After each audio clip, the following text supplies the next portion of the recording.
n'amé mounié akabo aklima be mogo miné il va faut y bandia ou de moi je comprends même pas qui t'en sous de la nation ali c'est ça né bora mena pon fait moto mon jolé maintenant les motos kemefla c'est pas normal ça c'est pas normal c'est pas normal oui alpha fanga de konante saria kono ka saria fini ndo ikana no policier fini mais ka baraka ni fanga yi ite saria kono c'est pas normal mali sira ni bede da be finya o de yo kilente ibana douane ta fait pareil ibana gendarmerie ta fait pareil ibana police ta fait pareil il est temps qu'anga siki saria kono il est temps donc an yɛrɛ ka ni sariya ninnu an y'a ta jamana minnu na k'u ka baara cogow ta k'an bɛna sariya in ta ka baara kɛ n'a ye an bɛ taama ka t'olu ka dugu la an bɛ na an tɛ nin kelen ɲɛ an ɲɛ la donc an bɛ yɛrɛ sago kɛ dilan an tɛ sariya in kɔnɔ donc sisan n'i ko plateforme de soutien à la justice an b'a fɔ nin yɔrɔ ninnu a bɛ ka kɔlɔsi procureur de ka kɔlɔsili ka kan ka da nin baara cogo bɛɛ kan ka bɔ ka kuma n'a kumana fana polisi directeur ni gendarmerie k'a lamɛn u b'a ka mara kɔnɔ u tɛ se ka kɛ mara wɛrɛ kɔnɔ. fɔlɔ la u y'o bɛɛ bɔ a la ko polisi juge t'i mara gendarme juge t'i mara k'u ye finitigi o tuma coup d'état de bɛ yen n'i ye sɔrɔdasi i b'i yɛrɛ sago kɛ n'an seginna état de droit kɔnɔ an bɛ état de droit mun kɔnɔ dɛ o de ye finitigiw bila juge ka mara kɔnɔ. mais Bacile dalen b'a la k'a fɔ nin baara mun daminɛna a bɛ se ka taa ɲɛ wa e kun y'a ɲɔgɔnna dɔw daminɛ Sulemani Bugu ta tɛmɛna i y'a aéroport fɔ a bɛ jɔ sira la ne kelen de y'a daminɛ ni kelen ye ko kɛ ne b'o de fɔ n ko n'i ye ɲɔkisɛ kelen dan don min a tɛ falen o don dɛ. n'a falenna i b'a siɲɛ n'i y'a siɲɛ a bɛ wolo a bɛ bonya a wagati la soutien mun bɛ ka kɛ sisan ne kun y'o sɔrɔ a wagati la e kun bɛ ni ne kun y'o soutien sɔrɔ sisan n b'a sɔrɔ Malik bɛ yɔrɔ wɛrɛ a ka kɛlɛ in na sisan a sɔrɔ an y'a bila yɔrɔ wɛrɛ mais ne m'o sɔrɔ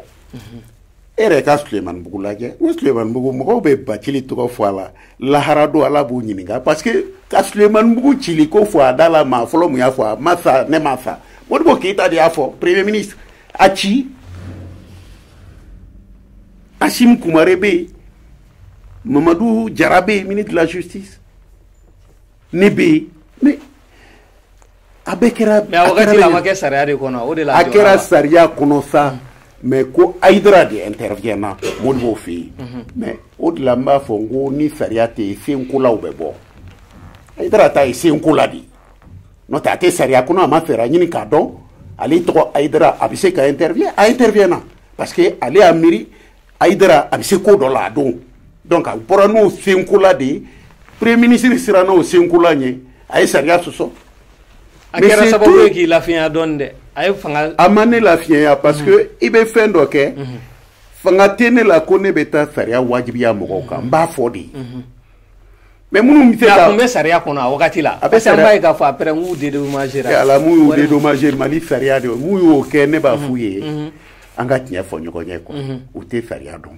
walahi n ye n kali Ala de la. jamana tilala ka musaka ba ta. jamana parce que bɛnkanw don jamana kɔnɔ ka wari labɔ k'a di dɔw ma an degilen b'o la Mali kɔnɔ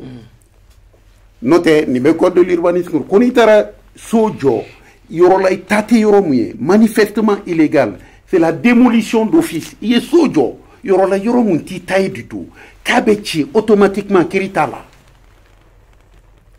sariya a b'a kɔnɔ. oh mais mun na u tilala ka dédommagé. mais parce que i b'a dɔn mun fana bɛ a waati la sangarin dɔ tun bɛ yen u b'a fɔ Bacili ye fɛn o fɛn kɛ ali juge tun t'a fɛ ka ne tɔgɔ mɛn parce que k'a sababuya kɛ dɔrɔn ko a ne nana n y'u ka mɔgɔw minɛ ko ni juge tɛ se ka minɛ olu yɛrɛ tun bolo juge yɛrɛ de ye sariya ye ne taara fana. ma taa n yɛrɛ ma dɛ ministre Sada Samake ye ne wele 2h30 a ko ma Bacili n'i ma wuli ka se fana a ma ɲi parce que n ka gendarmew ni gardiw ni fɛnw bɛ yen polisiw u ye gazi ci fo k'u ka gazi ban population b'a fɔ k'u bɛ juge faga ne dun t'a fɛ a ka fɔ ko n ka mɔgɔw ye mɔgɔ faga bal la ka taa n wele o kiiri la i tɛ wuli ka taa. wallahi a kɛra tan de n taatɔ n ye syndicat fila bɛɛ wele a ye na an ka taa an taara juge sigi n ko monsieur le juge n ko e tuni ninnu man kan ka se nin na d'autant plus que u y'a f'i ye k'i kana n'u ka nin kiiri in tigɛ a kɛra mankan ye tun b'i jɔ dɔɔni fɛn fila de tun bɛ yen misiw bɛ suɲɛ u ko u ye dɔ minɛ a y'u ka misi suɲɛ k'a faga u taara misi kunkolo n'a golo n'a k'u sɔrɔ cɛ bolo u y'a minɛ ka taa di gendarme y'a minɛ k'a déféré juge y'a bila filanan kamalenkɔrɔ 6 u binna npogotiginin dɔ ka san 13 u y'a bana k'a da Gabriel Touré la yan k'a furakɛ bulletin ni fɛn bɛɛ b'a la olu minɛna gendarmerie y'u minɛ k'u di juge ma u taara tribunal la juge y'u bila musomani san 13 in kɔni ka bingali ko la cɛ 6 o ye maafalaw ka crime de viol don o bɛ di e ma e b'o bila cogo di a don y'a ɲininka syndicat 2 ɲana a ma sa ne ma sa n ko den b'e bolo a ko n ko denmuso b'i bolo a ko n k'a bɛ san 13 bɔ a ko n ko ni nin kamalenkɔrɔ 6 tun ye nin kɛ e den la a bɛɛ bɛ i ma a y'a kunbiri n ko walayi tiɲɛ fɔ a ko non k'a tɛ bɛn ma n ko n'u bilara a bɛ diya i ye wa a ko ayi maa minnu bilara u ka tila ka taa dennin nin ba sɔrɔ k'a fɔ an ye i denmuso ɲini o banana e kɔni e kasabakɔrɔ de n'an ye minɛ an b'i faga u k'o fɔ ka tila ka taa dennin fa minɛ wula kɔnɔ k'a ci k'a bana k'a dalen to yen k'a sara nin bɛɛ la u bɛ kɛnɛ ma n ko u bɔra ne taara o ko mun na u ko ko Bacili de nana juge di jama ma Silima représentant mun tun bɛ yen ko Siyaka o y'o de fɔ ani Ala cɛ a b'a dɔn a ma kɛ mais dɔrɔn ka Bacili e ka hakilina kun ye de ko sariya ye mun fɔ mɔgɔ si tɛ sariya sanfɛ n bɛna dɔ fana f'i ye i bɛ yɛlɛ fo k'i kɔnɔ dimi c'est pour te dire qu'à wagati la mentalité dɔ tun bɛ yen baara tun ka gɛlɛ a kɔnɔ ne nana sɔrɔ o ma kɛ ne tile la dɛ juge dɔ ye marifa bɔ pistolet bɔ procureur a ye pistolet bɔ président kama commune 4 la k'a b'a faga salle d'audience kɔnɔ parce que procureur ni ale bi dɔ dɛmɛ na dossier la président yɛrɛ ka kuma de ye a bɛ nin dɛmɛ n'a ye surɔfɛn minɛ président de ko ten procureur fana ko non e t'a fɛ ka tiɲɛ de fɔ e bɛ dɔ in de dɛmɛ na e fana ye surɔfɛn minɛ yala a gɛlɛyara dɛ mais ne kun tɛ yen dɛ ne kun tɛ u ka ministre u ye marifa bɔ ɲɔgɔn kama u ye cɛ traduit conseil de discipline na mun ye marifa bɔ ne nana sɔrɔ o de bɛ yen donc o gɛlɛyaw de tun bɛ yen ko k'a suspend a dossier tun bɛ Mali de ka bureau kan ne nana dossier in bɛɛ labɛnnen de sɔrɔ donc ne nana ne ta kɔni kɛra dɔrɔn n y'a signé puisque Mali kɛra kun ye décision ta a b'a suspend mais ne de y'a signé n bɛna mun f'i ye yɛlɛko don dɛ cɛnin nana a ye ko bɛɛ kɛ a taara ne ka dukɔnɔmɔgɔw façon bɛɛ bara ko k'a fɔ ko ne kana suspend ko non ko e fana sa ni e ma suspend nin na sini aw bɛna ɲɔgɔn faga dɛ ne ye nin kɛ ni fɛn ma bɔ a la a tɛ ɲa dɛ i b'i sɔn nin kelennin ma don la nana sɔrɔ ani n ka conseiller technique dɔ ko Sekou Traoré a ko n ma ko ko monsieur le ministre k'i ye ne kɔni suspend ko mais gɛlɛya bɛ n kan facture nana n bɛ loyer la vraiment n ma se ka foyi sara n ko gɛlɛyara a suspendra pour 3 mois n ko ma n'i ka facture ye joli ye a y'a fɔ ɲɛna n ye chèque kɛ k'a d'a ma n ko vraiment n t'a fɛ n buramuso ni n denw ka bila dibi la yen nɔ o b'a yira k'a fɔ i ye caman kɛ non mais i b'a dɔn mun kɛra ne la ni o chèque mun di dɛ n y'a d'a ma vendredi n ko lundi a nana ne bara vendredi wulada fɛ u y'o chèque ta ka taa photocopie kɛ dimanche ka tila ka réunion kɛ k'u bɛn'a fɔ ko ne ye juge corrompu wallahi o kɛra ne la donc c'est pour te dire que u yɛrɛ kun tɛ dɔwɛrɛ nɔfɛ Bacili ni tɔw sɔnna an ka mun ma Mali kɔnɔ ni Bacili bannen b'a ma ale ye jɔn ye an b'a kɛlɛ ne dun nana ne ye n ka kalan kɛ comme j'ai été juge ne bɛ siran juge ka position ɲɛ wa i tɛ sariya kɔnɔ ne tɛ siran i tɛ foyi ye ne bolo ni bandi tɛ hali n t'a fɔ k'a musala i tɛ foyi ye ni bandi tɛ puisque e bɔra sariya kɔnɔ e bɛ se ka bɔ sariya kɔnɔ k'i bɛ ne bagabaga n bɛ n ka sariya kɔnɔ awa n b'i ni ko cɛ a don ne ye ministre i bɛ n bagabaga ni mun kan ye juste parce que e ye juge ni ne sira ni ɲɛ o tuma n kun man kan ka sɔn ka kɛ ministre donc pour que Mali justice ka yɛlɛma il fallait obligatoirement i ka jugew yɛrɛ kun tilenna yɛlɛma plateforme wulila jugew k'a dɔn n'u bɛ sariya de boli jamana kɔnɔ jamanadenw b'u kɔ politique mɔgɔw k'a dɔn juge be sariya boli mɔgɔ kana so ma. mais Bacila an b'a ye k'a fɔ mɔgɔ dɔw bɛ jamana in kɔnɔ n'o ye minnu ye jɔyɔrɔbaw kɛ ka tɛmɛ ministres b'o la députés a fɔra k'u nɔminɛni ka gɛlɛn an y'a ye ka procureur appel à témoin kɛ a bɛ se ka laban mun na e yɛrɛ fɛ. non ni ye ne ɲininka ko u minɛni ka gɛlɛn kuma de don k'a fɔ parce que i mana taa u b'a fɔ ko député bɛ se k'a fɔ n'i ye dossier bɔ preuve b'a la ko milliard détournera k'a tigi tɛ minɛ wa i bɛ se non i tɛ se i kelen ta tɛ information ye koyi milliard bɔra dossier mun na ko kariya dun ko e ka o bila kiri ka ko la ne ko k'o tɛ kɛ an t'i ɲininka i ka député ya kun ye mun ye ne ma sɔn o yɔrɔ ma o non u bɛ i teriya k'o kuma fɔ mais n'i ko k'i b'a waleya i b'a waleya k'a sɛmɛ i don yɔrɔ la dossier kɔnɔ n'i ye dossier mun kisɛ sɔrɔ ka taa di député ma o tɛ se ka ban u ye politique kɛ cogo cogo o tɛ se ka ban. mais haute cour de justice de b'u juger o la mais o don i ka conférence la i ko plainte bɛ se ka taa cour suprême fana na. oui ne y'o de fɔ n'i bɛ haute cour de justice n'i b'ale baara kɛ i ni cour suprême procureur général de b'a daminɛ i b'a d'o de ma o de bɛ enquête kɛ donc o ka enquête député tɛ t'o kɛ o ni enquête banna de a bɛ taa di député ma donc ni enquête y'a jira k'i ye wari dun est ce que député bɛ se ka ban. mais o politique kunda ye n'a sera député ma. n'a sera député ma politique kunda tɛ politique kunda don o kɔrɔ ye mun ye dɔrɔn a kɔrɔ ye i ka baara kɔnɔna na e ka baara ye politique sira baara de ye i ka ministeriya politique do donc n'i ye ko mun kɛ i ka baara kɔnɔ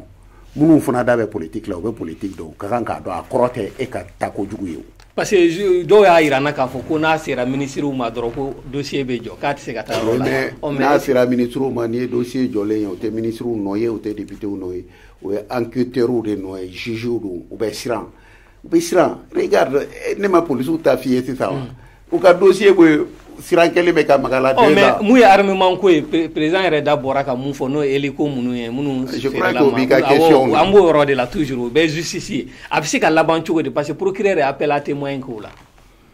non procureur ka appel à témoin ne t'a dɔn ko mun na y'a kɛ n t'a dɔn papier min b'a bolo. mais équipement militaire ni a wuli ko fɔlɔ bɔra mun na a bɔra vérificateur ka dossier la. en 2014 hakili b'a la vérificateur ka dossier a bɔra o de kɔnɔ o dossier dun dira parquet général ma a wagati la 2014 a cira parquet général la a wagati la an ka bailleur de fonds yɛrɛ tun ko k'u tɛ FMI ko o ni Mali t'u ka engagement renouvelé fo ni suite judiciaire dira nin ma ne hakili b'a la n taara hôtel Salam la a don gouvernement bɛɛ taara n kun t'a kalama mais discussion chauffé le u bolo o ye n wele n bɔra ka taa gouvernement dafalen sɔrɔ ne de kun tɛ yen n donna dɔrɔn ko Bacili kana kuma parce que o y'a fɔ ko ni suite judiciaire t'a la donc sisan bɛɛ mɔgɔ tɛna kuma mais an b'a a kuma di Bacili ma alors que a bɛɛ daminɛna n da ma don a la u m'a sara n na i y'o fana ye wa mais k'i wele dɔrɔn na ne nana ko bon ko bailleur de fonds b'i kɔnɔ o dossier o suite judiciaire a bɛ kɛ di je dis non na donc kuma na n ko vérificateur ale ye mun kɛ a ka baara a bɛ f'o ma de i ye fɛn kɔlɔsi n taara n y'a sɔrɔ nin wari hakɛ nin mun ko fɔra a dunna nin cogo la a bɛ ta nin cogo la a bɛ ta nin cogo la mais a tɛ enquête kɛ k'a fɔ jɔn nɔ don il fait un audit n'i y'a di juge ma juge de b'a fɔ nin wari mun tununa a tun bɛ jɔn ka bolo kan a tununa cogo di ale de bɛ sɛgɛsɛgɛli kɛ donc ne y'o de fɔ bailleur de fonds ye n ko hali aw yɛrɛ ka jamana la nin rapport façon ye audit de ye a don Canada ambassadeur tun bɛ yen n kuma n'a ye parce que vérificateur ni ne de y'a idée fɔ ATT kun tɛ vérificateur dɔn mɔgɔ si kun t'a dɔn ne de taara n bɛ Paris n ka directeur de la coopération juridique et judiciaire la an ko an ka fariya dɔw ɲini mun bɛ surɔfɛn ko dɔgɔya k'a dɔgɔya an ka kɔn a ma yan'a ka dun an ka a kunbɛn a kana se ka kɛ surɔfɛnw ni ka wariw détourner donc ne taara Canada n ye baara kɛ u ka vérificateur ka bureau la kalo 3 be bo Paris betay ni ku ñogon feba ke bi sin Paris ni ku ñogon kelen ke ku ñogon fula be feti Canada donc atete nana a wati la ay ne ñini ngali question chama u ba fa intera Canada anye ñugo do mi akoy mo be ne manana u ba fa be Canada ngowe ngun tarantu meni barat la nga soro ka vérificateur fois aka fo ba ci li ni kayinde ibe ni papier là ne des vérificateurs papier ñini ka appela be kadama mais curieusement où y appel à candidature que n'est présenté comme vérificateur Basari Touré de Afoye akoma ko bachili ikira premier de au moko saba mais loi koko ka 3 premiers du président de ba choisir mais ni mi tija ne nyana o ba fait ki voilà effectivement et voilà et pourtant ne dia idée dans ma papier follow da do ba ira ka vérificateur ka bara o ba ira ka fo vérificateur ka bara na fa bala mais ne ba don are kira Mali la chogomi Canada o tede iba ta kata di président Canada o tede vérificateur ka rapport be déposé Cour suprême na mais devant toute la presse réunie du Canada na de ke domi iba faut information warete Canada noté ka budget voté par l'Assemblée de façon autonome mais avait dit Cour suprême de ma au début suite judiciaire be diligente mais ya utarab la présidence là donc au be mo président kala je na ta fait mo ka dossier ka bo akoto na ba fait munta ka bo abodi donc ne ka dossier dira président ma yedu ninke ni ma tuko ko ka fo vive le président abika dossier du tribunal là e ka wakati la kuma do kera yu vérificateur ni fana anya ta mo fi kana ba ma yele maya ka ke président saboyi alors ka ma wilo kama ne ni ngai be loi ni veri modifier akana ta di président ma puisque ale ka gouvernement de be foroba na flo gérer ulu de ka duni ko be fo donc imanata ulu ka duni ko kalfa o yere la o be suivi tuko di e ka wakati la kito ministre de la justice ya la dossier caman kuma kɛra wagati la détournement ko la armement ko b'o la mais ni o défier mun ne a bɛ di e wuli ka jɔ jumɛn kan mais i dɔ sa e b'a bɛ mun wuli ka jɔ kɛ ne dan ye i ma ni ye dossier di ne ma ni ne y'a dan sen kɔrɔ i b'a fɔ Bathily don mais ne taara di procureur général ma ne ka baara banna n b'a fɔ a ye i k'i ka ɲaɲini kɛ i fɛrɛ ma gouvernement m'i bali ka mɔgɔ si ɲininka ala b'a dɔn kira b'a dɔn fo ni mɔgɔ panna ne kɔfɛ a bɛ se ka kɛ u bɛ ne cogoya dɔn u b'a dɔn ne Bathily tɛna n da don mɔgɔ protégeli la a bɛ se ka kɛ ɲɛmɔgɔw bɛ ne la olu bɛ pan kɔfɛ a bɛ se ka kɛ président a bɛ se ka kɛ premier ministre ka procureur wele k'a fɔ i kana nin baara in kɛ a ta ni hakili ye i kana maga nin dossier la an bɛ kɛlɛ la nin wagati la n'i ye nin dossier ta a man kan bɛna caya nin bɛɛ bɛ se ka fɔ mais ne Bathily m'a fɔ dɛ n bɛ n kelen de bɛ taa n kaburu kɔnɔ n m'a fɔ procureur i kana mɔgɔ si sɛgɛsɛgɛ n m'o fɔ a ye n ye dossier bɛɛ d'a ma ni sɛgɛsɛgɛli hakili de n'a y'a kɛ a y'a kɛ n'a m'a kɛ o tuma ne Bathily tɛ ka bɔ n ka bureau kɔnɔ ka taa procureur fana ka baara k'a ye. premier ministre yɛrɛ mara y'a fɔ a wagati la k'ale y'a fɔ k'i k'i jija o san kɔnɔ au moins hali dossier damadɔ ka se ka juger mais a ma se o bɛɛ ma se ka kɛ. ne bɛ se k'a faamu justice ka waati ni tɔw ka waati tɛ kelen ye. n'i ye nin dossier façon de ko ka enquête kalan a dossier ka bon cogo min n'i ko ne ma ko san kelen kɔnɔ i b'a ban n b'a fɔ i tɛ se enquête la olu ta ye politique kuma de ye jija tɛ o i b'a ɲɛɲini i bɛ baara kɛ mais ale premier ministre mara yɛrɛ mun b'o fɔ i k'a yɛrɛ ɲininka a tun bɛ juge wele ka taa ale ka yɔrɔ la a n'u bɛ jɛ baara la ne t'a kalama mara a b'a kalama n ye lettre sɛbɛn a ma k'a fɔ a ye i b'o mun na i tɛ baara sɛbɛnkɛla ne yɛrɛ tun b'a fɛ ka jugew bila fɛn dɔw la sisan jugew de bɛ taa ale fɛ a fɔ Bathily ka nin kɛ Bathily ka nin kɛ a y'a dɔn sɛbɛn ma n ko n t'a kɛ n ko n b'a dɔn e kumakan tɛ nin ye parce que mun ye nin f'i ye o tigi tɛ baara ɲɛdɔn yɛrɛ mais a b'a ka jugeya jɔyɔrɔnin de dɔn a don a ka cabinet mɔgɔw taara ne ka so k'a ta su 8 heures la fo 23 heures ko n k'a kɛ ala kama n k'a kuma bila n'o tɛ ko a da man di mara la a kɛra a bɛ jugew wele u bɛ taa jɛ baaraw la dogo la a ka ministre kɔfɛ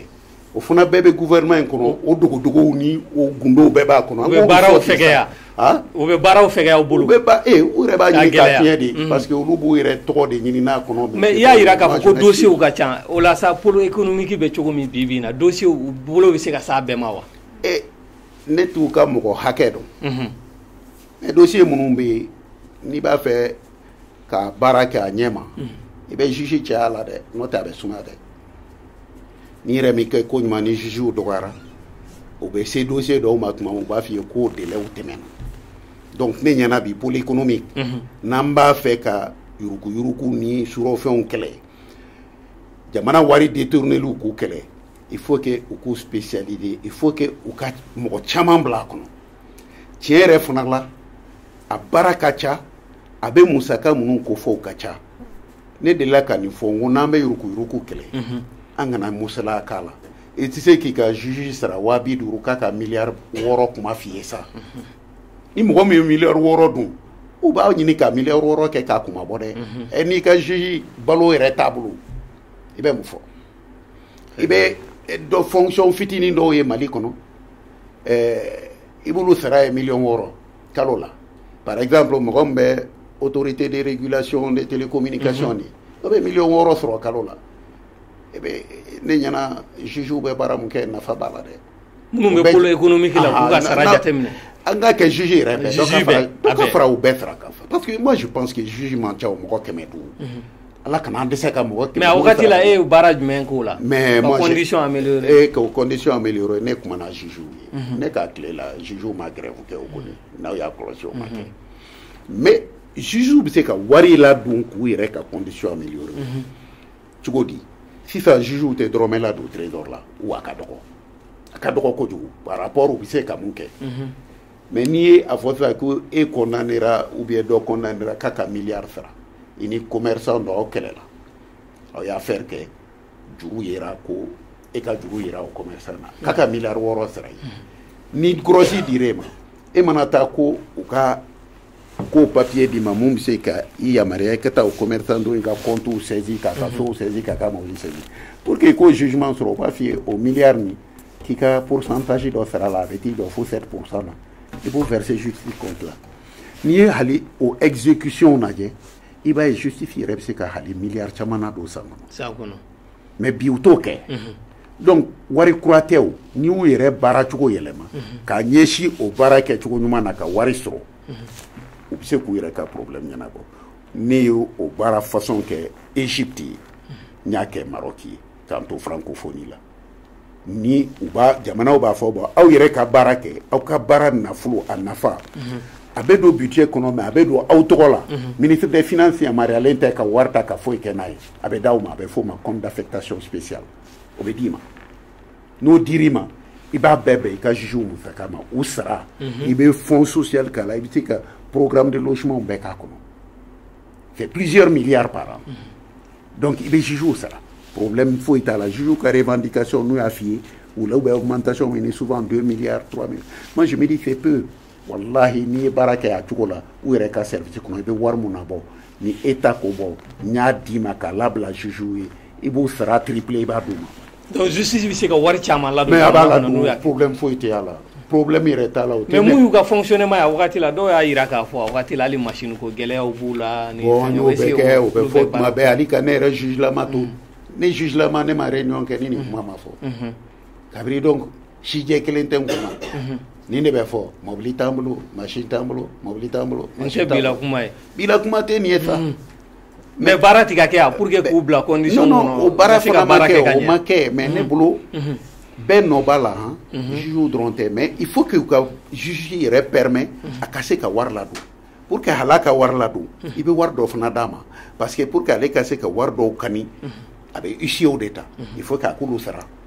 donc i b'o o bɛɛ fana ta budget kɔnɔ i b'a d'a ma donc baara bɛ se ka kɛ o temps de ma sɔrɔ justice baara a tiɲɛna ka se hakɛ dɔ la n'i ko k'i b'a dilan nin ye mɔgɔ minɛ de ye mais i bɛ mɔgɔw minɛ mais baara kɛcogo yɛrɛ il faut que i ko fana yɛlɛma de fo ka baara kɛcogo yɛlɛma i ko yɛlɛma o bɛɛ b'a kɔnɔ nin bɛɛ b'anw ka soutien kɔnɔ baara kɛcogo ka yɛlɛma juge ka nafa sɔrɔ a la ɛ ko douanier bɛ nafa sɔrɔ kosɛbɛ impôt mɔgɔw b'a sɔrɔ justice domaine mɔgɔw b'a sɔrɔ justice fana ye service de la chef de ye a ka d'u fana ma Bacila an b'a ye ministre y'a kɛ ka tɛmɛ justice la a bɛ fɔ ko prison kun falen don a wagati la e sera ka wuli ka jɔ dun o la mais prison ba min bɛ ka jɔ Kɛɲɛrɔba n ko ne ka projet e ka projet de y'o ye sen b'a la dɛ u tun ko bɛ taa n'a ye Kulukɔrɔ de ne yɛrɛ de ko a ye taa n'a ye Keɲoroba parce que place ye f'u tun ye foyi daminɛ Suba mais kɛlɛ commencera hal'a ma daminɛ ko bon Kulukɔrɔ fana ye dugu dɔ de ye duguba don n'aw taara nin bila cɛmancɛ la a bɛna kɛ Bamakɔ prison ye dans 50 ans n'i bɛ prison jɔ i t'a jɔ pour 10 ans 20 ans i b'a imaginer dans 20 siècles a bɛna kɛ cogo di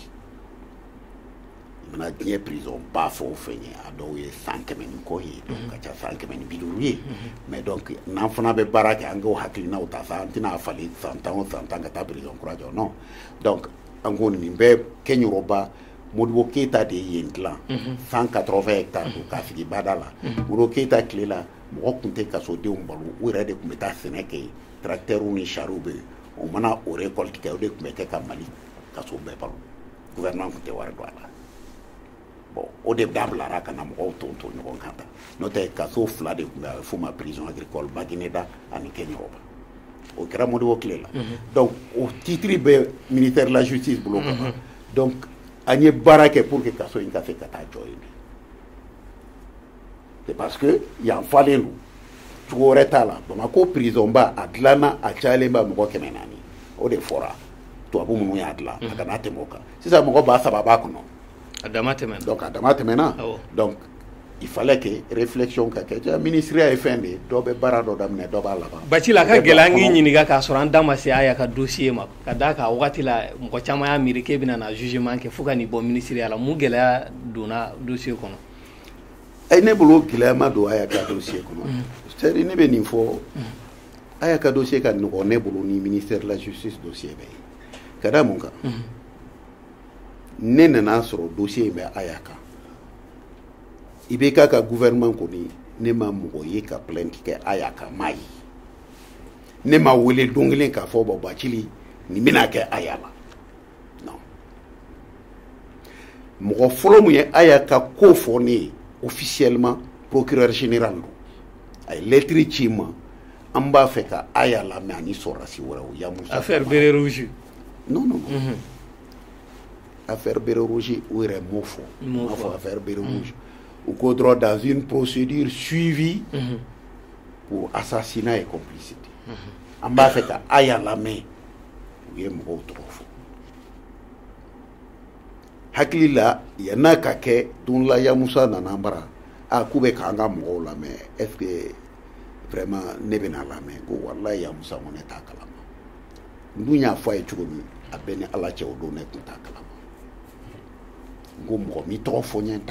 À l'époque, il était chef d'état-major particulier. Au coffre de Daniel Electrici, Electric Black, avec moi 3 fois là. Koku Lame, Yamusa Bala, Aya Bala, Daïrou Dambele Bala, tout le monde. Il y a Electrici Boubaïma, oui, ça y a des fenêtres. Daniel disait qu'il y a Electrici directement ministre de la Défense. Faka temene de fait na chine ma fana ne ta falende ne ba ka lettre la ta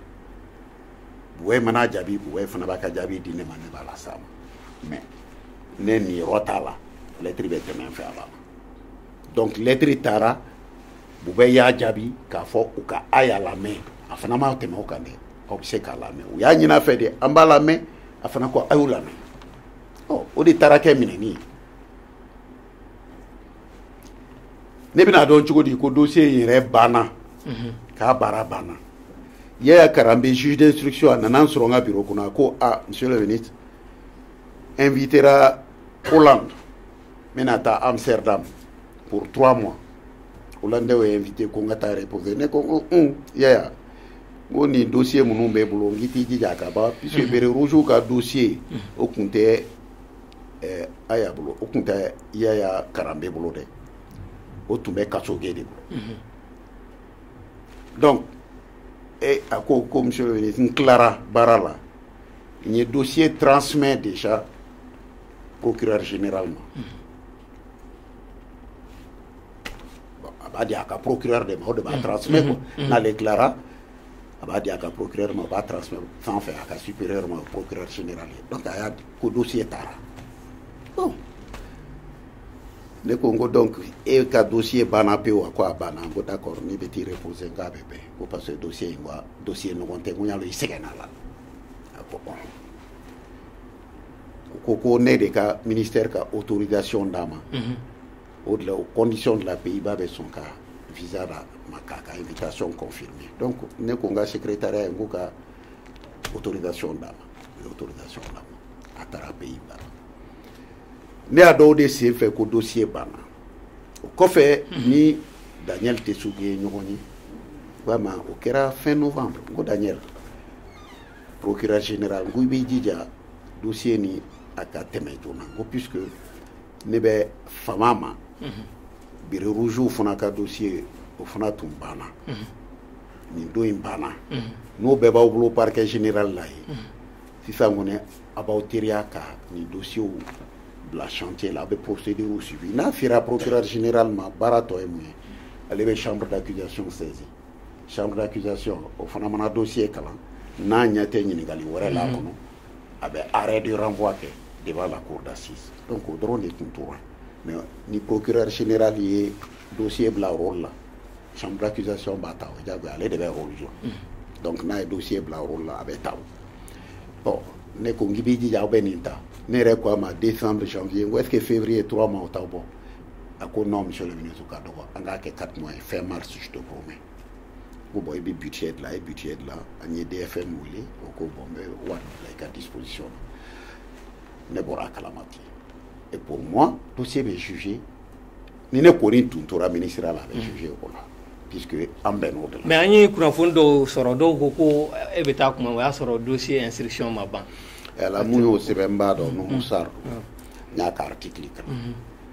ale tise ka instruction donc à mes juge d'instruction ereka juge d'instruction da de connait clara dossier transmis à janvier quoi instruction acte d'accusation bora novembre mais acte d'accusation bora novembre et talent quoi fait le procureur m'a enrôlé chambre d'accusation c'est-à-dire fait nous Daniel t'a kun fɛ ale yɛrɛ ko Daniel bɛ dɔɔnin kɛ a yɛrɛ y'o fɔ ne yɛrɛ tɛ n kun fɛ ni ne ko Daniel k'a enrôlé o kɔrɔ ye Daniel tu passes par les procédures ne t'a fɔ Daniel sariya sɔsɔ o a bɛ tɛmɛ ni chambre d'accusation mais chambre d'accusation tɛmɛli n'a ka di ye i b'o